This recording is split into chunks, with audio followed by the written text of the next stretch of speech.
Okay, for number 11, we're given these pairs of parametric equations where x is equal to 2t, y is equal to 3t minus 4, and t goes from minus 10 to positive 10.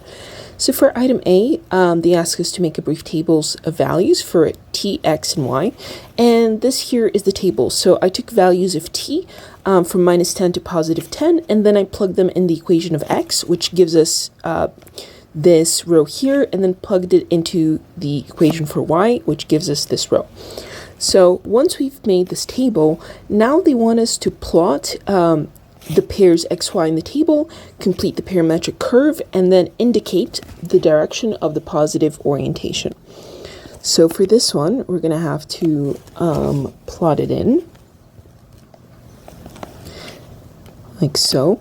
And on my y-axis, I'm going to make a scale of 10.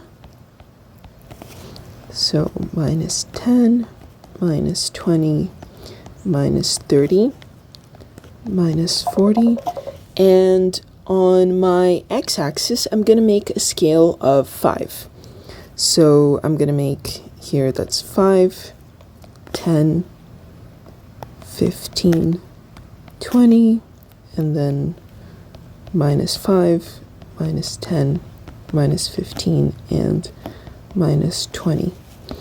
Alright, so now we are ready to plot these in. So when t is minus 10, we're going to have that x is minus 20 and y is equal to minus 34. So we're going to have minus 20 comma minus 34, which is maybe somewhere around here. When t is minus 5, x is going to be minus 10 and y is going to be minus 19. So maybe somewhere around here. When t is 0, x is 0, y is minus 4. So around somewhere here. When t is 5, x is 10, and y is 11, like so. And then when t is 10, x is 20, and y is 26. So we can see here that this forms a straight line where we begin at this point, and this is where t is equal to minus 10, and then we go in this direction like so. So this should be straight, and we should indicate the direction of the curve. And this is the point where t is equal to 10, here t is equal to 5, t is equal to minus 5, and so on and so forth. Maybe I'm going to indicate the direction pink so that it's a little bit clearer. So we've plotted it here. We can see that it's a straight line that goes from t is equal to minus 10 to t is equal to 10. Now they want us to eliminate the parameter to obtain an equation in x and y.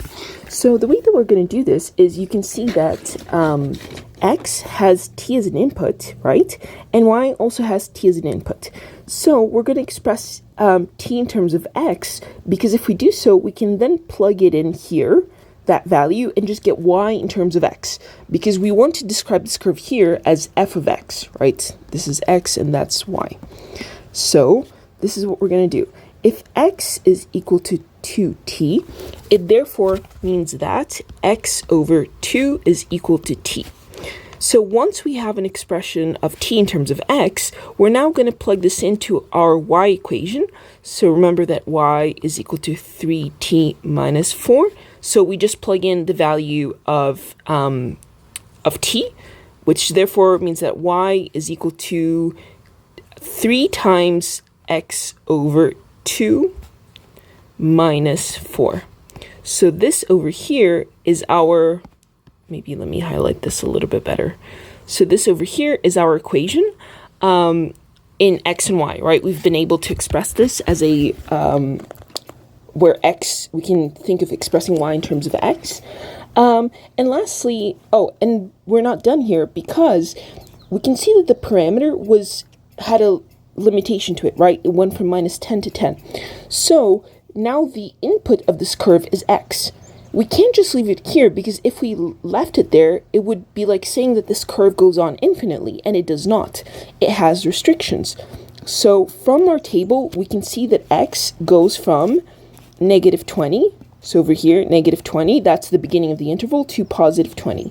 So from here, we're going to say that x goes from 20 to negative 20.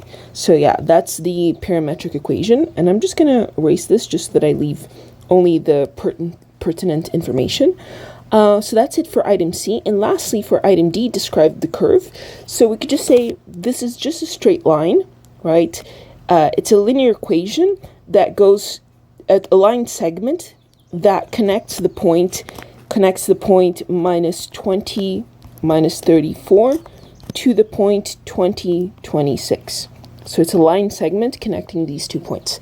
And that's it for problem 11.